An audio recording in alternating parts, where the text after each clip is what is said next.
Elmo goes to the doctor. Elmo and his mummy were on their way to the doctor's office.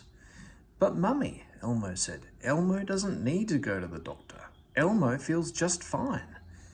"It's time for your checkup, Elmo," said his mother. "You go once a year. The doctor is going to make sure you are growing nicely and staying healthy." "Is Elmo going to get a shot?" Elmo asked in a small voice. "Yes, Elmo," his mother replied. "Maybe Elmo can ask Dr. Diane to give him some pink medicine." The waiting room was crowded. One little monster had spots. A baby was sitting in his mother's arms, cooing happily. Another baby was crying and tugging his mother's ear. Elmo coloured at a little table. "Elmo really feels fine, Mummy," he said. "Let's just go home." Just then, Rhonda, the nurse, came into the waiting room. "Elmo?" She called Elmo's name. "Elmo doesn't need a shot today," Elmo said as he followed her into the examining room. Rhonda smiled. "Let's start by measuring your height and weight," she said. She tested his blood pressure by blowing up a cushion. Rhonda tested Elmo's eyes. She tested his ears. Then Dr. Diane came in. She said hello to Elmo and his mother and scrubbed her hands at the sink. "Hi, Doctor," Elmo answered. "Elmo doesn't need to get a shot today. Elmo can just drink that pink medicine, okay?" Dr. Diane shook her head. "Sorry, Elmo, but you do need a shot today. It will hurt, but just for a second. Then the shot will help to keep you from getting sick." "Oh," said Elmo. Dr. Diane asked Elmo a lot of questions. "Do you wear a bike helmet? Do you ride in a car seat? Do you make sure a grown-up is right there watching when you go swimming?" "Yes," Elmo answered to each question. Then Dr. Diane tapped Elmo's knees with a little hammer until they jumped. She looked inside his ears with a special light. Then she looked inside his mouth.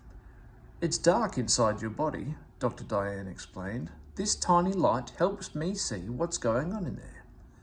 Then Elmo lay on his back and Dr. Diane felt his tummy.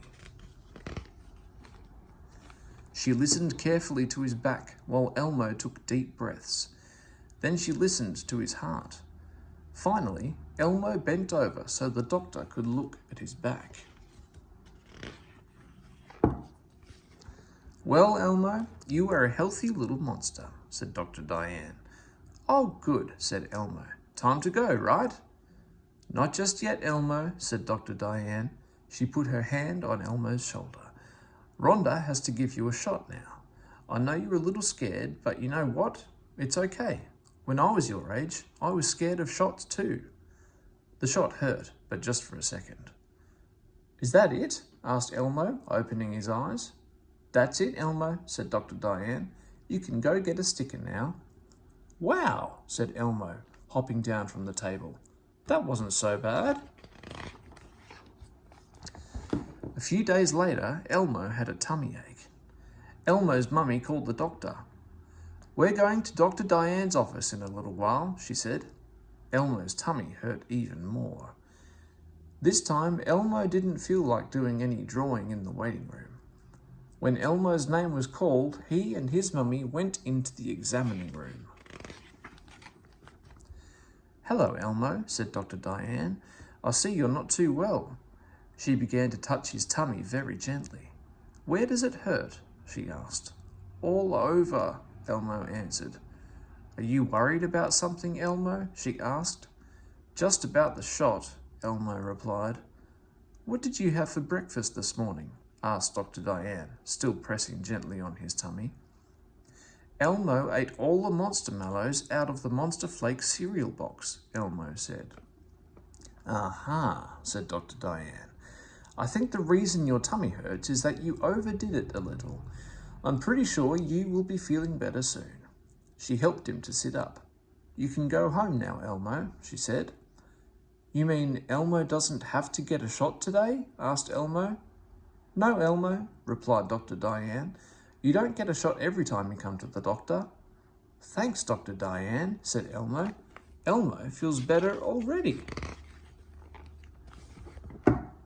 The end.